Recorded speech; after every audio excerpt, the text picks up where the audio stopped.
సంక్రాంతి అంటే పిండి వంటలు, కోడి పందాలే కాదు, గంగిరెద్దులు కూడా చాలా ప్రత్యేకంగా నిలుస్తాయి. ఇప్పుడు ఎక్కడ చూసినా వాటి హంగామానే కనిపిస్తుంది. అయితే ఓ ఊరి నిండా ఎక్కడ చూసినా గంగిరెద్దులే కనిపిస్తాయి. మరి ఆ గ్రామం ప్రత్యేకత ఏంటో తెలుసా? అమ్మగారికి దండం పెట్టు, అయ్యగారికి దండం పెట్టు, మునసబుగారికి దండం పెట్టు, కరణంగారికి దండం పెట్టు, రారా బసవన్న, రారా బసవన్న అంటూ యజమాని చెబుతూ ఉంటే ఆ గంగిరెద్దులు తల ఊపుతుంటే ఆ సంబరమే వేరు.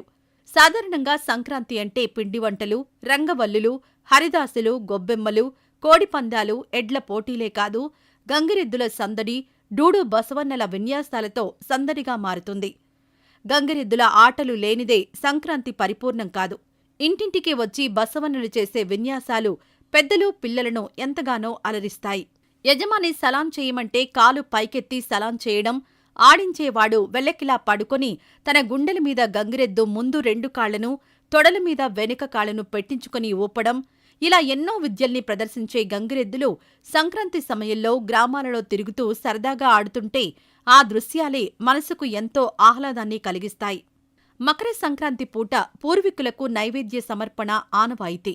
కాని ఇంటి ముందు ఓ పెద్దాయన వారి పేర్లను వీధంతా వినపడేలా లయబద్ధంగా పాడి అమ్మగారికి దండం పెట్టు, అయ్యవారికి దండం పెట్టు అంటుంటే అది అసలైన నివాళి. ఇలాంటి గంగిరెద్దుల కళకు, సందడి సిక్కోలు బతుకులో ఒక భాగం. దశాబ్దాలుగా వందలాది మంది ఆ అరుదైన కళను పరిరక్షిస్తున్నారు. అలాంటి ఓ గ్రామమే బైరి సారంగాపురం. శ్రీకాకుళం జిల్లాలోని మందస మండలంలోని బైరి సారంగాపురం గంగిరెద్దుల ఆటకు ప్రసిద్ధి. అనాదిగా సంచార జీవులు కావడంతో ఓ శాశ్వత చిరునామా కోసం వెతుకుతుంటే వారికి దొరికిన ఒకానొక ఊరు మందస మండలంలోని బైరి సారంగాపురం. 60 ఏళ్ల కిందట వలస వచ్చి గుడిసెలు వేసుకుని బతుకులు ప్రారంభించిన ఆ కళాకారులు ఇప్పుడు సిక్కోలు కళా జీవన స్రవంతిలో ఓ భాగం.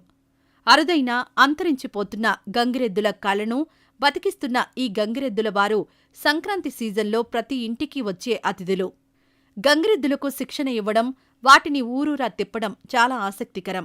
సాధారణంగా గ్రామాల్లో భక్తులు సింహాద్రి అప్పన్నను మొక్కుకుని తమ పశువుల శాలలో పుట్టిన దూడలను కాని, లేదంటే కొనుగోలు చేసి కాని ఈ గంగిరెద్దుల వారికి అందజేస్తారు. వీరు ఆ మూగ జీవాలను బాగా మచ్చిక చేసుకుని ఎంతో శ్రమించి ప్రత్యేక శిక్షణ ఇస్తారు. తాము చెప్పినట్లు వినేలా సిద్ధం చేస్తారు. తవుడు, ఉలవలు, నువ్వులు, తెలగపిండి, పెసర, మినప పొట్టు తదితర వాటితో దాణా ఇచ్చి ముందుగా 6 నెలల పాటు ప్రతిరోజూ శిక్షణ ఇస్తారు. సంక్రాంతికి ముందు 4 నెలలు ఉందనగా గ్రామాల నుండి బయలుదేరుతారు. పండుగ రోజుల్లో 3 రోజుల పాటు తమకు ఆనవాయితీగా వస్తున్న ఆచారం ప్రకారం సన్నాయి, డోలు, గంగిరెద్దులను చక్కగా అలంకరించి గ్రామాల్లోని ఇంటింటికి తిరుగుతారు. గంగిరెద్దులతో మాట్లాడగలగడం, వాటిని ఆడించగల సమర్థులు, నేర్పరులు ఈ సింహాద్రి అప్పన్నలు. ఊరూరా తిరుగుతూ గంగిరెద్దులతో వివిధ విన్యాసాలు చేయిస్తారు.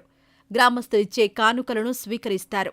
ఇలాంటి ప్రాచీన జానపద కళారూపం, తెలుగు సంప్రదాయాలకు ప్రతీక అయిన గంగిరెద్దుల కళ బ్రతికిస్తున్నవారు రాను రాను తగ్గిపోతున్నారు. బతుకు కష్టం కావడంతో ప్రస్తుతం ఈ కుటుంబాల వారు ఉద్యోగం, ఉపాధి వైపు వెళ్లిపోవడంతో ఇప్పుడు కొందరే మిగిలారు. వారే ఇప్పుడు ఈ కళను బతికిస్తున్నారు. శ్రీకాకుళం జిల్లాలో ప్రస్తుతం సుమారు 250 మంది వరకు గంగిరెద్దులను ఆడిస్తూ జీవనం సాగిస్తున్నారు. బైరి సారంగాపురం, చింతాడ, చినదుగాం, పెంటిభద్ర, జగన్నాథపురం, గుండుబెల్లిపేట, కొన్నానపేట తదితర గ్రామాల్లో ఎక్కువగా ఈ కులస్తులున్నారు. బైరి సారంగాపురంలో ప్రస్తుతం సూరయ్య, పోలయ్య, విశ్వనాథం తదితరులు గంగిరెద్దులతో విన్యాసాలను ఎంతో చక్కగా చేయిస్తున్నారు. అలవైకుంఠపురం సినిమాలో సిత్తరాల సిరపడు పాట పాడిన బాడ సూరన్నది కూడా ఇదే వృత్తి. ధనుర్మాసం ప్రారంభం నుంచి గంగిరెద్దులతో గ్రామాల్లో తిరిగే వీరంతా ముఠాగా వెళ్లి గంధం అమావాస్య సింహాద్రి అప్పన్న ఉత్సవాలకు తిరిగి వస్తారు. 4 నెలల పాటు కుటుంబానికి దూరంగా ఉంటూ జీవనం సాగిస్తారు. ఏటా కార్తీక మాసంలో సింహాద్రి అప్పన్నను దర్శించుకుంటారు.